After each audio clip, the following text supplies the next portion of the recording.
লৈ আহিছোঁ আপোনালোকৰ মাজত কেইটামান গুৰুত্বপূৰ্ণ বাতৰি হয়তো খুবেই গুৰুত্বপূৰ্ণ। ভিডিঅ'টো স্কিপ নকৰাকৈ চাই থাকিব। আজিৰ প্ৰথমটো খবৰে আহিছে যে দেশত আকৌ বাঢ়িছে কৰোনাৰ সংক্ৰমণ। যে মুখ্যমন্ত্ৰী হেমন্ত বিশ্ব শৰ্মাৰ মুখত পুনৰ সম্পূৰ্ণ লকডাউনৰ প্ৰসংগ। যে দেশজুৰি আকৌ বাঢ়িছে কোভিডৰ সংক্ৰমণ। বিগত 24 ঘণ্টাত দেশত কৰোনাত আক্ৰান্তৰ সংখ্যা 45,000ৰ ওপৰত। যোৱা 4 দিন ধৰি কৰোনাত আক্ৰান্ত লোকৰ সংখ্যা স্পৰ্শ কৰিছে 45,000 ঘৰ। যে কেৰালাত মাত্ৰ এদিনতে 70% বৃদ্ধি হৈছে কৰোনাত আক্ৰান্তৰ সংখ্যা। ফলত কেৰালা চৰকাৰে পুনৰ খাদ্য আইন জাৰি কৰিছে ৰাজ্যখনত। যোৱা 24 ঘণ্টাত দেশত কৰোনাত আক্ৰান্ত হৈ মৃত্যুমুখত পৰিছে 460গৰাকী ৰোগী।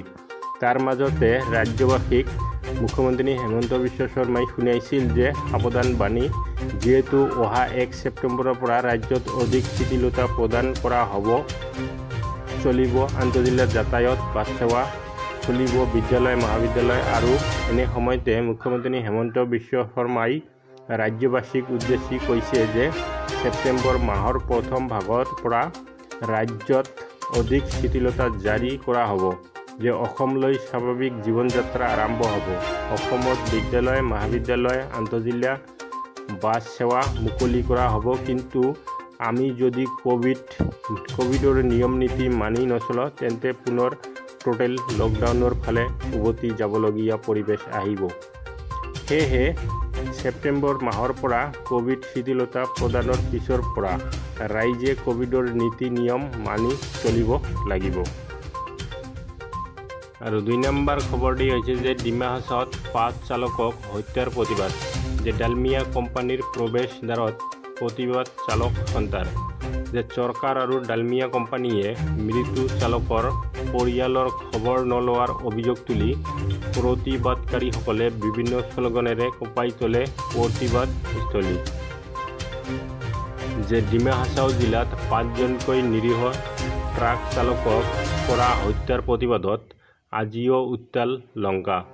যে উক্ত ঘটনাক কেন্দ্ৰ কৰি আজি ট্ৰাক চালক সন্তাৰ উদ্যোগত লংকাৰ বামুণগাঁও স্থিত ডালমিয়া কোম্পানীৰ প্ৰৱেশ গেটত সাব্যস্ত কৰা হয় প্ৰতিবাদী কাৰ্যসূচী।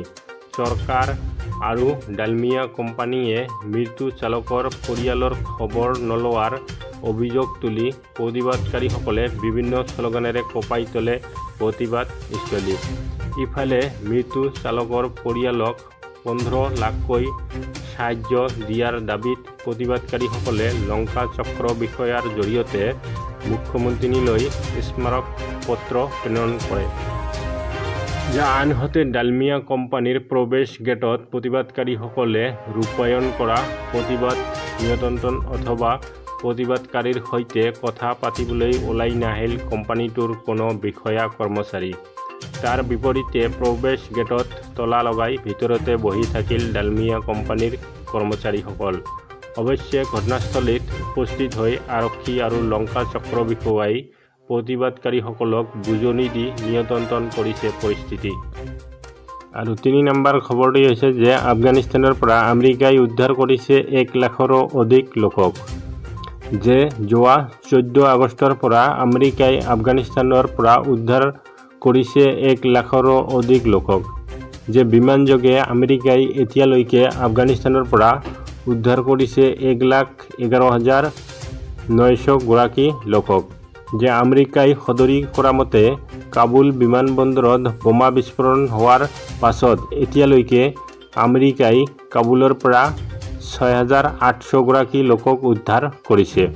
যে আমেৰিকাই 32খন বিমানেৰে এই উদ্ধাৰ অভিযান অব্যাহত ৰাখিছে আমেৰিকাই।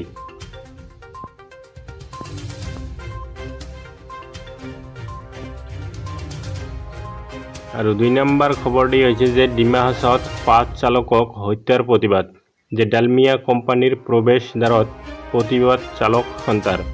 যে চৰকাৰ আৰু ডালমিয়া কোম্পানীয়ে মৃত্যু চালকৰ পৰিয়ালৰ খবৰ নলোৱাৰ অভিযোগ তুলি প্ৰতিবাদকাৰীসকলে বিভিন্ন স্লোগানেৰে কঁপাই তোলে প্ৰতিবাদস্থলী।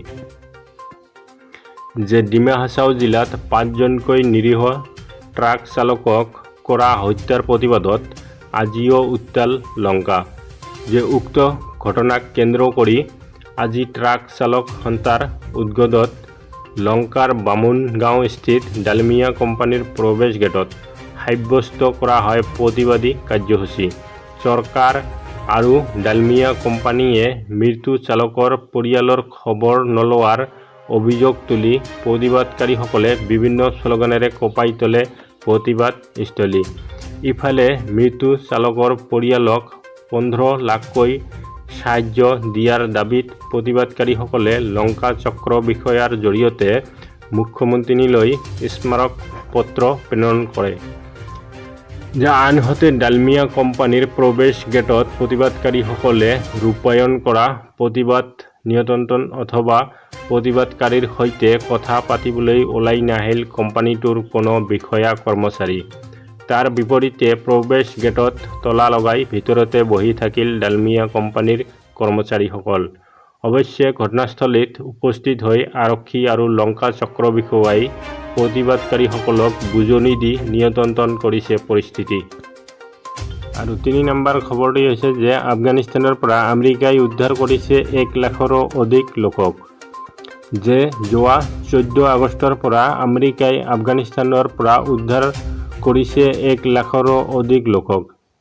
বিমানযোগে আমেৰিকাই এতিয়ালৈকে আফগানিস্তানৰ পৰা উদ্ধাৰ কৰিছে 1,11,900 গৰাকী লোকক। আমেৰিকাই সদৰি কৰা মতে কাবুল বিমানবন্দৰত বোমা বিস্ফোৰণ হোৱাৰ পাছত এতিয়ালৈকে আমেৰিকাই কাবুলৰ পৰা 6,800 গৰাকী লোকক উদ্ধাৰ কৰিছে। আমেৰিকাই 32খন বিমানেৰে এই উদ্ধাৰ অভিযান অব্যাহত ৰাখিছে। আমেৰিকাই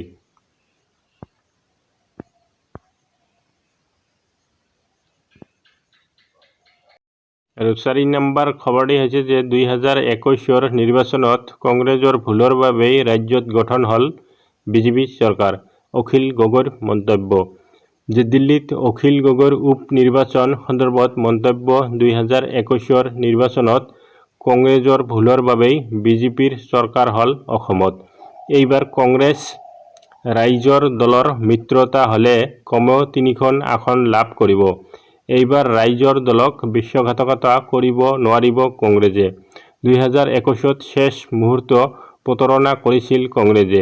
এইবাৰ প্ৰতাৰণা কৰিলে বিজেপিক প্ৰতিহত কৰিব নোৱাৰিব। ইয়াৰ একমাত্ৰ কাৰণ হ'ল কংগ্ৰেছ।